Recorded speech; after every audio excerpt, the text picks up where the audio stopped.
Assalamualaikum warahmatullahi wabarakatuh. Hai semuanya, apa kabar? Ketemu lagi dengan saya Yuliani Taufik, guru geografi di SMA Negeri 1 Caringin, Kabupaten Bogor. Kali ini saya akan menjelaskan materi dari pelajaran geografi kelas 11 terkait letak Indonesia secara geografis.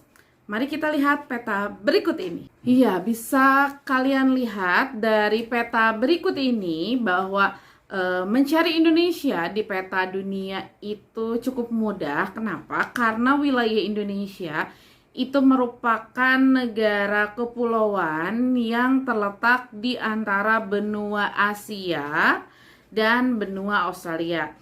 Betul sekali, Indonesia terletak di bagian selatan dari benua Asia, lebih tepatnya di Asia Tenggara, dan juga berada di sebelah utara dari benua Australia.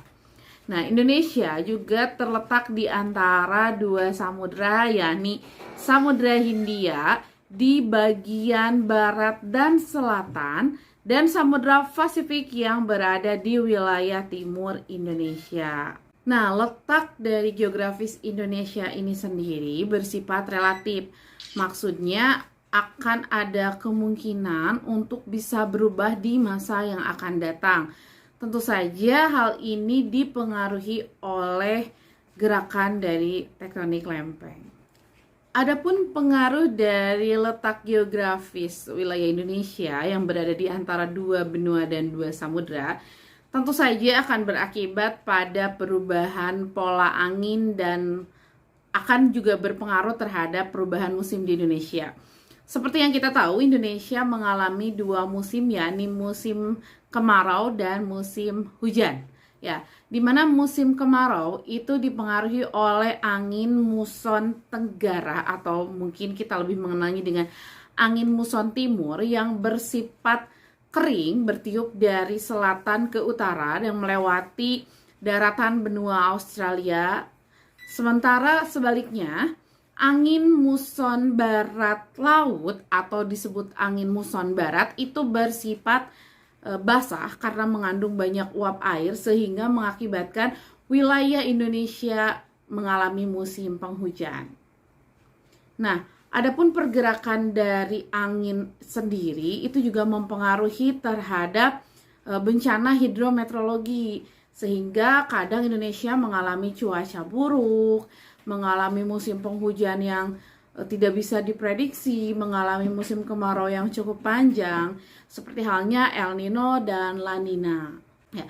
Selanjutnya, pengaruh dari letak geografis Indonesia yang berada di persimpangan lalu lintas dunia, tentu saja itu sangat mempengaruhi wilayah Indonesia. Kenapa? Karena Indonesia berada di posisi silang pelayaran dan perdagangan dunia, sehingga mengakibatkan Indonesia mempunyai banyak pengaruh budaya dari negara lain sehingga berakibat pada banyaknya keanekaragaman budaya yang ada di Indonesia. Tak hanya itu, hal ini juga berpengaruh terhadap kondisi geopolitik Indonesia di mana Indonesia dipengaruhi oleh hubungan dengan negara-negara lain terutama di bidang perdagangan, di bidang teknologi, informasi, dan sebagainya. Ya, selanjutnya adalah keuntungan dari letak geografis Indonesia. Yang pertama, Indonesia berada di jalur lalu lintas perdagangan internasional, di mana posisi Indonesia tadi ada di jalur persilangan antara jalur perdagangan internasional yang menghubungkan antara negara-negara maju dengan negara-negara berkembang, seperti halnya wilayah Eropa, Afrika, Cina, Korea, Jepang, sehingga mengakibatkan di Indonesia itu arus perdagangan dan teknologi informasinya semakin meningkat. Selanjutnya, kondisi geografis ini sendiri juga berpengaruh terhadap sumber daya alam di Indonesia, di mana seperti yang kita ketahui bahwa Indonesia itu adalah negara kepulauan yang bersifat agraris, di mana mayoritas penduduknya berada pada sektor pertanian, perkebunan, kehutanan, kelautan, dan juga peternakan. Ya, hal ini tentu saja dipengaruhi oleh kondisi iklim dari Indonesia itu sendiri.